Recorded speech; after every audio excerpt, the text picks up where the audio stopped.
नमो बुद्धाय। मैं भंते आलार कालाम प्रभारी बर्मी बुद्ध विहार सिद्धार्थनगर। आप सभी जनमानस को हम अवगत कराना चाहेंगे कि 2023 के लास्ट में जब बर्मी बुद्ध विहार के बिकने की खबर जो है चारों तरफ फैल रही थी, उस दरमियान मैं यहाँ पर भेजा गया अथवा अंतःकरण की प्रेरणा से स्वयं आया और यहाँ पर करीब 2 साल की गहन छानबीन और जांच के उपरांत पांच फ्रॉड हुए हैं इस मठ की खतौनी में, इसके दस्तावेज़ों में। और वो जाली पेपर तैयार करके लोगों ने जो है इसकी खतौनी को 5 बार डिस्टर्ब किया, अपने अपने नाम कराए हैं। ये अलग अलग समय पे हुआ है। 4 बार तो यहाँ के संस्थापक जी ने मुकदमा के जरिए उनको खारिज करवाया, किंतु संस्थापक के एक्सपायर होने के बाद सन 1990 में इस मठ की रसोइया रही जिसने वो अपने और अपने बच्चों के नाम पर जाली पेपर तैयार करवा करके अपने निजी हैसियत में करवा लिया।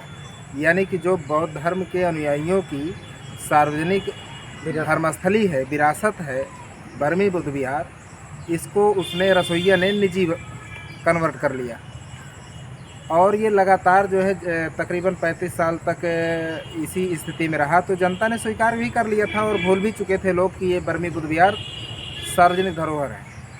किंतु जब मैं यहाँ पर आया और जांच पड़ताल पूरी किया और जो है यहाँ के मामले को हाईलाइट किया, तो लोगों ने स्वीकार किया और चाहे आजू बाजू की जो जनता है उसने स्वीकार किया, सपोर्ट किया। और अभी हाल ही में 12 जून 2025 को मैंने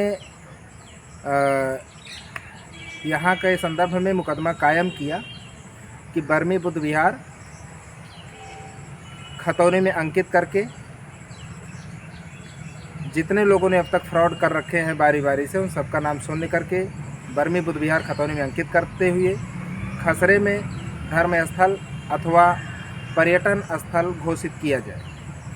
इसके लिए जो मुकदमा 12 जून को दाखिल किया गया, हमारे विपक्षी वकील ने जो भूमाफियाओं की तरफ से लड़ रहे हैं, उन्होंने हमारे सामने 3-4 चक्कर लगाए कोर्ट में।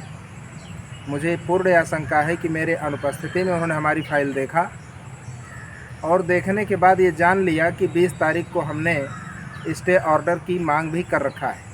मुकदमा रजिस्टर होने के 8 दिन के पश्चात जो है तारीख लगी थी 20 जून।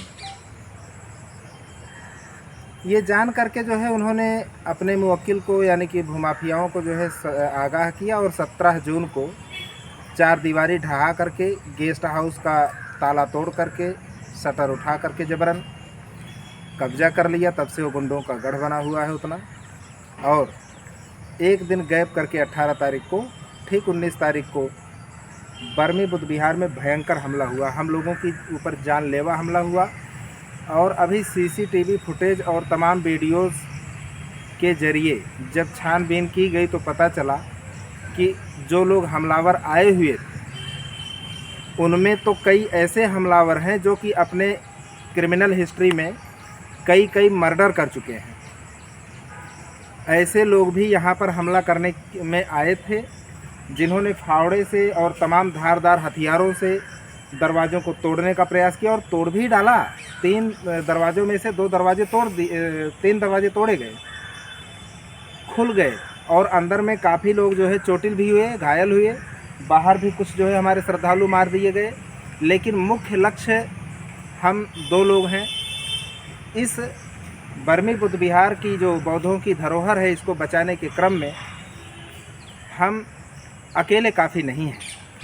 अभी तक जितना भी मैं इस लड़ाई को इस मुकाम पर लाया हूँ, और मैं अब समाज को आह्वान करता हूँ कि समाज के लोग जो भी बौद्ध धर्म के प्रति लगाव रखते हैं, श्रद्धा रखते हैं, ऐसे सभी लोगों को मैं आह्वान करता हूँ कि बर्मी बुद्ध विहार की लड़ाई मेरी अकेले की लड़ाई नहीं, मैं जनता के हित की लड़ाई लड़ रहा हूँ।